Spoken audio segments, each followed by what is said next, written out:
noticing something subtle, not dramatic, not disruptive. Just a quiet shift in how things register. The days don't feel radically different, yet your attention seems to land on smaller details than it used to. A pause before reacting.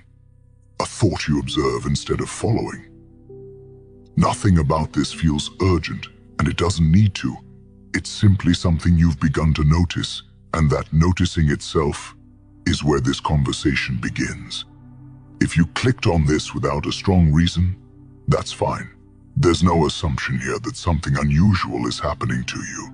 No suggestion that you're ahead of anyone else or behind. What you're experiencing is common, understated, and often overlooked. Many people pass through it without language for it. Some never name it at all. But when attention changes, even slightly, it can feel unfamiliar enough to stand out. This isn't about becoming someone new. It's about recognizing how awareness sometimes reorganizes itself. Quietly, gradually, without announcement. You may have noticed that certain things no longer pull you in the way they used to. Conversations that once felt engaging now feel repetitive. Information that once felt urgent now feels noisy. At the same time, small moments carry more weight than expected. A sentence you overhear, a pattern in your own thoughts, the way silence feels in a room. None of this is dramatic. It's just different enough to notice. This doesn't mean you're changing in some exceptional way. It means your attention is doing what attention naturally does over time, adjusting to what it finds meaningful. That adjustment is often described loosely as a shift in frequency, but not in a mystical sense. Think of frequency here as the pattern of what you consistently notice, respond to, and give mental energy to. It's less about vibration and more about orientation. Your awareness is always filtering reality.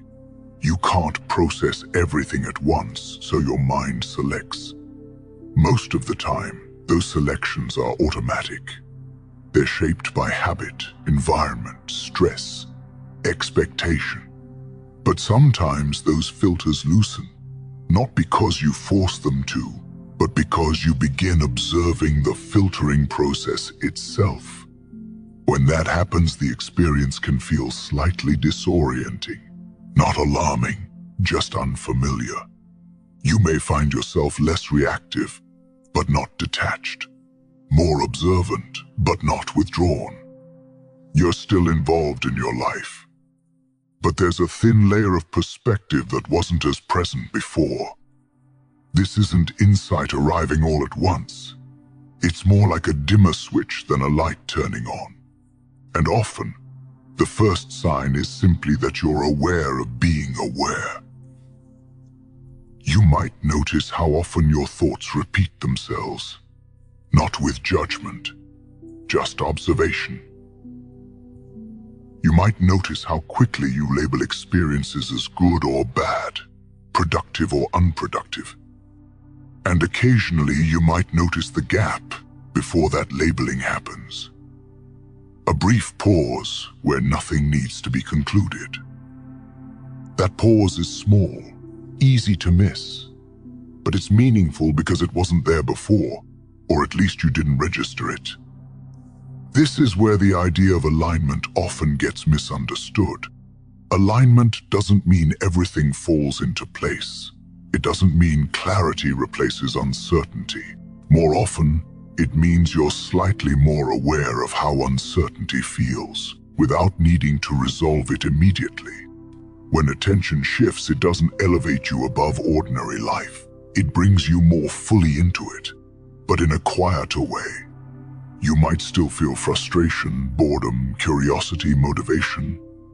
None of that disappears. What changes is how closely you identify with those states. You don't become calmer all the time. You become more aware of calm when it appears, and more aware of agitation when it passes through. There's a difference. You may notice this most clearly in moments that don't seem important. Waiting in line, scrolling without interest, sitting with a thought longer than usual. These aren't breakthroughs, they're indicators, signals that your attention isn't rushing as quickly to fill space. From an educational perspective, this aligns with what we understand about metacognition, the ability to observe your own mental processes. As this ability develops even modestly, it changes the texture of experience. You don't stop thinking.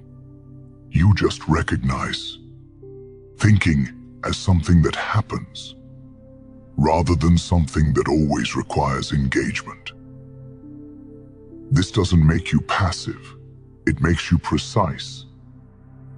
You might also notice that you're less interested in convincing others of your perspective, not because you lack opinions, but because you see how perspectives form.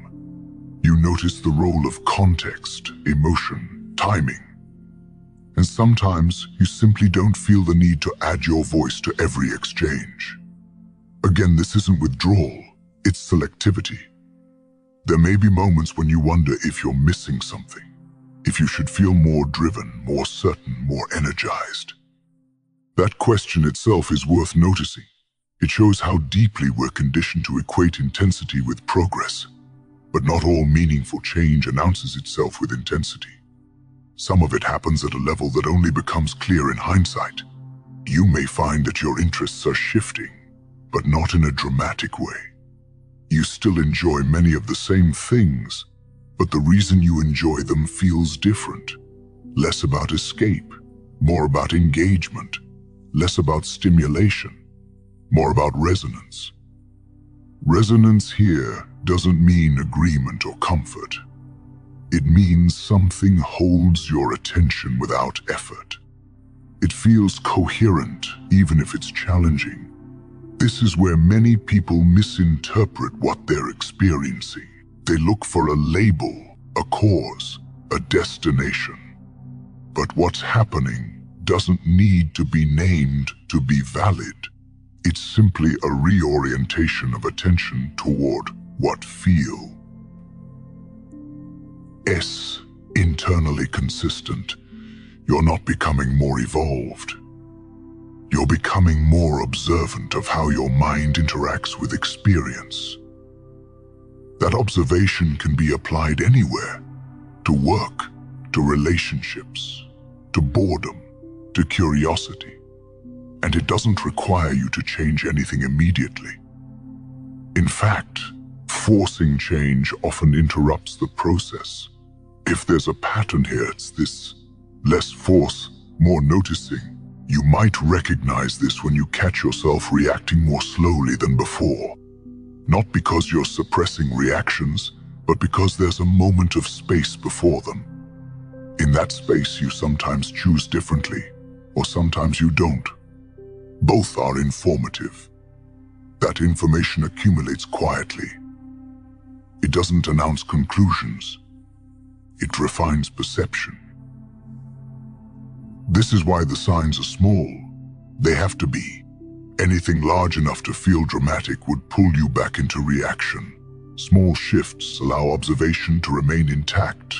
At times, you may feel slightly out of sync with environments that rely on constant urgency. Not disconnected, just aware of the pace. You can still participate, but you notice the tempo rather than being carried by it.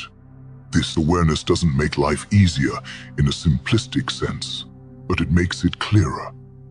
And clarity, when it appears naturally, tends to stabilize over time. You may also notice an increased tolerance for not knowing. Questions don't demand immediate answers. Ambiguity feels less like a problem to solve and more like a condition to observe. This doesn't reduce intelligence, it refines it. From a learning standpoint, this is significant. The ability to remain with incomplete understanding is essential for deep comprehension. Rushing to conclusions often feels productive, but it limits insight. You're not trying to hold on to this experience. That would be another form of grasping. You're simply noticing when it appears and when it fades. And over time, that noticing becomes more familiar. There's no guarantee that this leads anywhere specific. And that's important to state clearly. There's no promised outcome here, no endpoint where everything makes sense. What tends to happen instead is a gradual increase in alignment between how you think, how you notice, and how you respond. Alignment isn't perfection. It's coherence.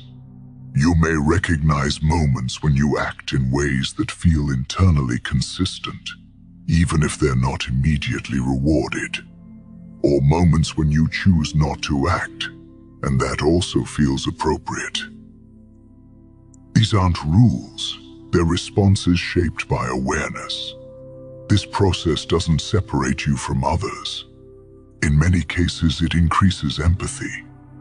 When you see how your own thoughts arise, it becomes easier to recognize the same process in others. Less judgment, more context.